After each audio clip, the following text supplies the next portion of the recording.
कल्याणच्या गौरीपाडा परिसरातील जमिनीच्या फेरफार प्रक्रियेवरून खळबळ उडाली आहे। अवघ्या एका तासात फेरफार करून सातबाऱ्यावर दुसऱ्या व्यक्तीचे नाव नोंदवल्याचा आरोप भाजप पदाधिकारी आणि विकासक प्रेमनाथ म्हात्रे यांनी केला आहे।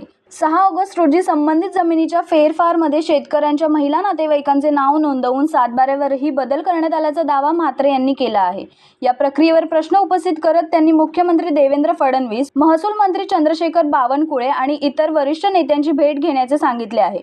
तसेच उच्च न्यायालयात याचिका दाखल करण्याचाही इशारा दिला आहे। दरम्यान कल्याणचे तहसीलदार विकास गरुडकर यांनी या प्रकरणाची माहिती घेऊन संबंधित अधिकारी कर्मचाऱ्यांकडून चौकशी करण्यात येईल अशी प्रक्रिया दिली आहे।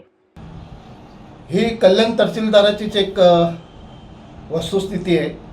असे खोटे नाटे सांगून कुठल्याचा दबावाचा फोन आला, पैशाचा आमिष दाखवून कुठला असे ब्लॅकमेलरची एक टोली आहे। ती टोली या तहसीलदारावरती आणि यांचा संगमत करून हे लोक शेतकऱ्याला आणि विकासकांना ब्लॅकमेलिंग करतात। मी माझा प्रकार सांगतो।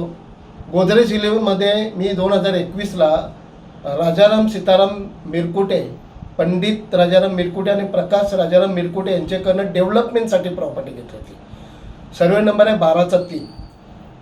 ती राजाराम सीतारामाला 1968 सालाला त्यांच्या आजोबाकडनं विलपत्रांनी जागा आलेली आहे। त्याच्या आधारे 2014ला राजाराम सीतारामनी त्याच्या दोन्ही मुलांना ती विलपत्रांनी दिलेली आहे। तहसीलदारांनी 6 ऑगस्ट तारखेला शेतकऱ्यांनी राजाराम सीतारामच्या बहिणीने अर्ज केला त्या सातबाऱ्यावर नावं लावण्यासाठी। असं काय झालं का 1 घंट्यात फेरफार मंजूर, 1 तासात फेरफार मंजूर, सातबाऱ्यावर अंमल। म्हणजे हे कायदा आहे तरी कुठे? हे चाललंय तरी काय कल्याण तहसीलदाराचं काम? आजपर्यंत आपण सर्वसाधारण वारस दाखला किंवा वारस फेरफार टाकताना मिनिमम 15 दिवसाची नोटीस त्या सातबाऱ्यावर असलेली नावांना त्यांची एक नोटीस काढतात तहसीलदारमधून किंवा तलाठी ऑफिस। माझ्या कंपनीचा इतर हक्कामध्ये 50 लाखाचा बोज आहे। मलाही कुठली नोटीस नाही, कुठली सूचना नाही। डायरेक्ट एका तासात फेरफार मंजूर करून ह्या तहसीलदाराने डायरेक्ट त्या 2 व्यक्तींची नावं सातबाऱ्यावर आणली। यावरती आता तुम्ही काय तक्रार काय मागणी? मी माननीय मुख्यमंत्री देवेंद्र फडणवीस साहेब, आपल्या राज्याचे महसूल मंत्री बावनकुळे साहेब, भाजपचे आमचे प्रदेश अध्यक्ष रवींद्र चव्हाण साहेब आणि आपल्या ठाणे जिल्ह्याचे नेते कपिल पाटील साहेब, तसेच आमचे जिल्हा अध्यक्ष नंदू परब साहेब यांच्याशी मी संवाद साधणार। यांना मी निवेदन देणार आहे का हे कल्याण जिल्ह्यामध्ये चाललं काय? आपल्या एखाद्या शेतकऱ्याला, एखाद्या विकासाला हे आत्महत्या करायला लावतील असं कामं करून, आणि याच्या मागे जी टोली आहे ती आणि हे तहसीलदार असे मिळून हे तोडपाणी करायचं काम चालू आहे।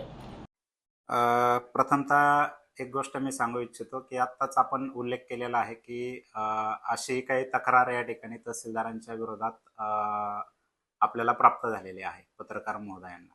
तर त्या तक्रारीच्या अनुषंगानं मला तपासणी करू द्या, नक्की त्यांची तक्रार काय आहे, त्या तक्रारीच्या अनुषंगानं नक्की वस्तुस्थिती काय आहे मी त्याची माहिती घेतो माझ्या संकलनाकडून, संबंधित कर्मचाऱ्यांकडून, आणि मग त्यावर मी निश्चित आपल्याला त्या ठिकाणी नक्की वस्तुस्थिती काय आहे त्याविषयी 100% माहिती आपल्याला देईल।